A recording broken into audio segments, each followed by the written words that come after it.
قتل الانسان ما اکفرا، غارت ہو یہ انسان کتنا ہی وہ احسان فراموش ہے. من ای شیء خلقہ، اس نے غور نہیں کیا کہ اسے اللہ نے کس چیز سے پیدا کیا ہے.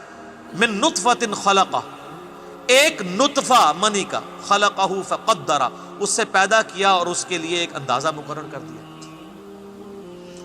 اللہ فرما رہا ہے اتنا احسان فراموش ہے کہ وہ اللہ جس نے اسے ایک بے قدر پانی سے اتنا بڑا انسان بنا دیا ہے، اس اللہ کے سامنے اکڑتا ہے، اس کی نافرمانی اختیار کرتا ہے. اس کی حیثیت کیا ہے؟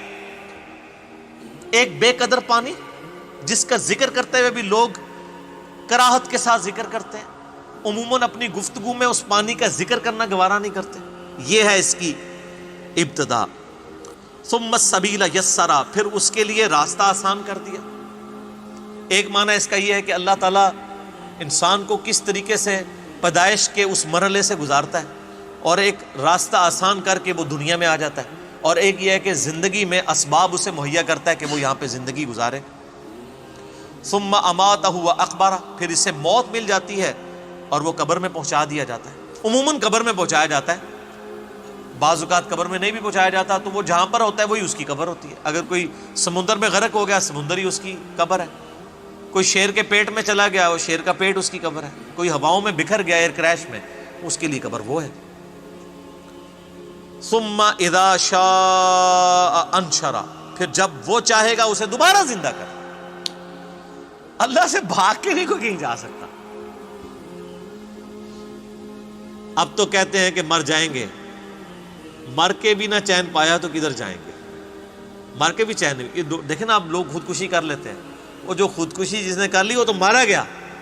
بخاری مسلم میں حدیث ہے، جس شخص نے خودکشی کی تو وہی عذاب اسے دوزخ میں دیا جائے گا. اگر کسی نے اپنے آپ کو چھرے سے مارا تو اس کے ہاتھ میں چھرا دے دیا جائے گا، وہ بار بار اپنے آپ کو قتل ہی کرتا رہے گا اور اسی تکلیف سے گزرے گا. بولے اعوذ باللہ تعالی. کلا لما یقضی ما امر، یقیناً وہ بجا نہ لایا جو اللہ نے اسے حکم دیا تھا. یعنی قیامت کے دن نافرمان کا نقشہ کھینچا جا رہا ہے. فَلْيَنْظُرِ الْإِنسَانُ إِلَىٰ طَعَامِهِ، کیا انسان نے اپنے کھانے کے اوپر کبھی غور نہیں کیا؟ أَنَّا صَبَبْنَا الْمَاءَ صَبًّا، بے شک ہم نے زور سے پانی برسایا. ثُمَّ شَقَقْنَا الْأَرْضَ شَقًّا، پھر ہم نے زمین کو پھاڑا. فَأَنبَتْنَا فِيهَا حَبًّا، پھر ہم نے اس میں سے اگایا غلہ. انسان اپنی خوراک پہ غور کر لینا تو انسان پریشان ہو جاتا ہے. یقین کریں میں تو کبھی تربوز کاٹتا ہوں تو پریشان رہ جاتا ہوں کہ کیا اللہ نے باہر اس کے ایک خول چڑھایا ہے، پھر اس کے اندر کیا مٹھاس رکھی ہے، پھر اس کے اندر سینکڑوں بیج رکھے ہیں اور ہر بیج کے اندر ایک ایک تربوز ہے، اور ایک ایک وہ تربوز جس کے اندر پھر سینکڑوں ہیں. یہ آپ جناب فیکٹوریل پرابلم شروع ہوتا جائے گا. ایک آپ جو بیج دیکھ رہے ہیں اس میں کروڑوں تربوز ہیں، کیونکہ اس سے ایک تربوز بننا ہے، اس میں سینکڑوں، پھر ہر ایک سے اس طرح سے فشن ریئیکشن سٹارٹ. اللہ فرماتا ہے تم اپنے کھانے والی چیزوں پہ غور کرو. ایک تو اللہ تعالیٰ نے ان کو بنایا کیسا ہے، پھر ان کو کمپیٹیبل بھی کیا ہے. آپ شیر کے سامنے تازہ گھاس لا کے رکھ دیں، کھائے گا؟ کمپیٹیبل ہی نہیں. اور بکری کے سامنے آپ بالکل صاف ستھرا قیمہ لا کے سجا کے رکھ دیں، نہیں کھائے، دیکھے گی بھی نہیں اس طرف، سونگ کے پرے کر دے. کمپیٹیبلٹی نہیں. تو صرف خوراک اللہ نے پیدا نہیں کی ہے، ہمیں کمپیٹیبل بھی بنایا. سر یہ ہم جو لہسن پیاز یہ جتنی چیزیں کھا رہے ہیں ان کی اتنی سی مقدار بھی ہمیں موت دینے کے لیے کافی ہو اگر یہ ہمارے جسم کے ساتھ کمپیٹیبل نہ ہو. زہر بھی اتنا صحیح ہوتا ہے نا، بندہ مر جاتا ہے.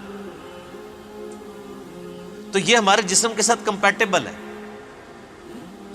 ہم آہنگ ہے کہ ہمارے لیے وہ بینیفیشری ہے، فائدہ مند ہے، نقصان نہیں پہنچا رہا. یہ کس نے؟ اللہ نے بنایا اسے. اللہ فرماتا ہے اپنی خوراک کے اوپر غور نہیں کیا تم نے؟ کس طرح ہم نے زور سے پانی برسایا، پھر زمین کو اچھی طرح پھاڑا، پھر اس میں سے اگایا غلہ. وَعِنَبًا وَقَضْبًا، اور انگور اور ترکاریاں، طرح طرح کی سبزیاں. وَزَيْتُونًا وَنَخْلًا، اور زیتون اور کھجوریں. اور سر کھجور کے درخت کو دیکھیں کتنی بلندی پہ جا کے اللہ تعالیٰ نے خوشے لگائے ہیں اور ان کے اندر مٹھاس رکھی ہے. جس پانی سے آپ سیراب کرتے ہیں اور جس زمین میں وہ درخت اگا ہوتا ہے وہاں تو دور دور تک مٹھاس ہوتی کوئی نہیں ہے، نمکیات ہی ہوتے ہیں، اور کیا زبردست کھجوریں لگتی ہیں. اور زیتون وحدائق غلبا، اور گھنے باغات، وفاکہۃ وابا، اور پھل اور گھاس، متاعا لکم ولانعامکم، یہ سامان ہے برتنے کا تمہارے لیے اور تمہارے مویشیوں کا. اچھا مویشیوں کا ذکر آتا ہے، ہم لوگ عموماً یہ سمجھ رہے ہوتے ہیں ہم نے کون سے مویشی پالے ہوئے، ہم میں سے اکثر لوگوں نے تو نہیں پالے ہوئے سوائے گاؤں کے لوگوں کے، وہ کہتے ہیں پتہ نہیں مارا. اور آپ کا بھی ذکر ہو رہا ہے سر، یہ جو آپ دودھ پی رہے ہیں یہ کسی نے مویشی پالے ہوئے ہیں تو ان کا دودھ آپ تک آ رہا ہے. آج دودھ ختم ہو جائے نا انسانیت ختم ہو جائے. یہ تو بچہ بڑا ہوتا ہے تو باقی چیزیں کھا رہا ہے نا، جو چھوٹا بچہ ہے 1.5-2 سال تک وہ کس چیز کے اوپر زندہ ہوتا ہے؟ دودھ. تو دودھ کہاں سے آ رہا ہوتا ہے؟ انہی مویشیوں سے آ رہا ہوتا ہے. دودھ صرف ختم کر دیں انسانیت ختم ہوگی. اور اللہ فرما رہا ہے ان مویشیوں کی خوراک بھی ہم زمین سے پیدا کر رہے ہیں. اگر زمین سے خوراک پیدا ہی نہ ہو، مویشی زندہ ہی نہیں رہیں گے، اور جب مویشی نہیں رہیں گے تو انسانیت کہاں سے رہے گی؟ ہماری بھی خوراک ختم ہو جائے گی.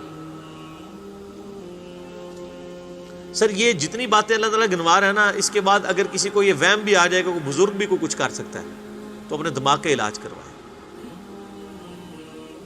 اور سر بزرگوں کو تو یہ پتہ ہی نہیں تھا کہ یہ گھاس اگتی کیسے ہے، سوائے اتنا ڈیٹا جتنا قرآن میں آیا ہے، وہ بھی اگر انہوں نے قرآن ترجمے سے پڑھا ہو. باقی سائنس آج ہمیں ڈیٹیلز بتا رہی ہے کہ یہ ایک بیج جو ہے اس کے اندر اتنا ڈیٹا موجود ہے جتنی انسانی تاریخ میں کتابیں لکھی گئی ہیں. تو کوئی شخص کہتا ہے جی نگاہ مار کے کوئی ایسے کر سکتا ہے؟ کوئی ایک بیج نہیں، زمین و آسمان کی ساری مخلوقات، جن فرشتے پیغمبر مل کے بھی ایک بیج نہیں پیدا کر سکتے. درخت بنانا تو بہت بڑی بات ہے. تمہارے لیے اور تمہارے مویشیوں کے لیے چارہ ہے.